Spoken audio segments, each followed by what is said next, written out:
This is my first time at Emerald City, and really my first con. Wow! Really? Wow! So it's really nice to be here. Well, welcome. How did you get started? We'll just get into it. How did you get Whip it started out. with Penny? Was Penny your first paying gig? Penny was my first gig. I was 12 years old, and my father, a big voice actor in Canada by the name of Don Franks, was doing the voice of Dr. Claw. And they were looking for a Penny, and they had been auditioning all kinds of kids, and he said, hey, you should audition my daughter. And I had been doing some on-camera work in Toronto. That's where I'm from. I'm a Canadian, a proud Canadian. And I had been doing lots of TV shows there and singing jingles and doing commercials.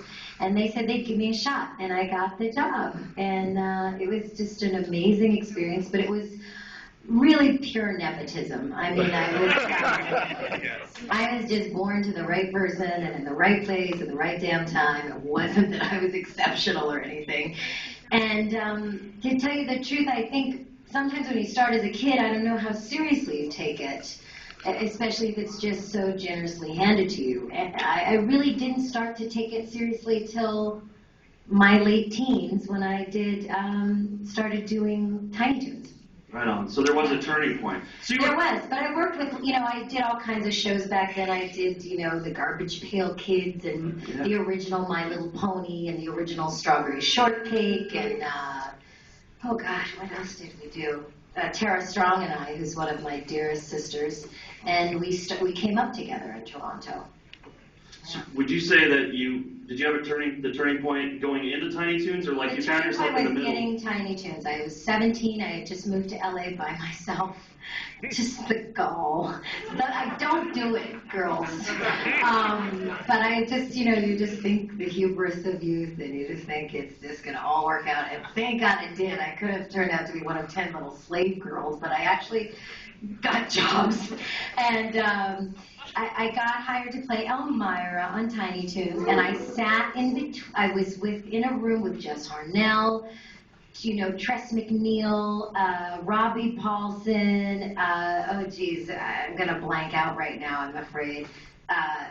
Jeff, they were just like the most amazing cast, and I remember sitting beside Tress, who I didn't know, and she did almost every damn incidental voice that came up. And I was blown away. And I was 17 years old, and I remember going home and saying to my best friend, I think I want to be good at this.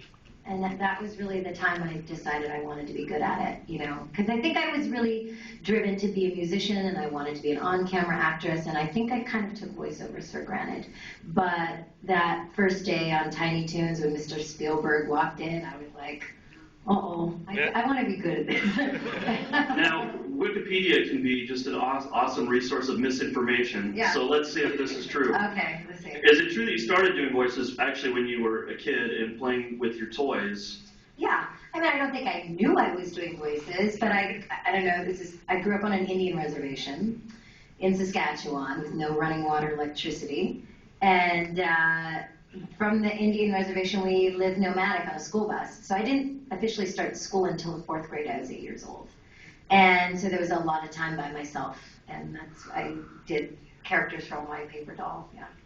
So I'm going to invite you to ask questions. Solitude and loneliness is great training ground to hone your talent. It's great training ground for any art, I think. I mean, it's a lot of solitary time, Yeah, and also just no television, I think, is a great way to nurture kids. I know that's probably the wrong thing to say.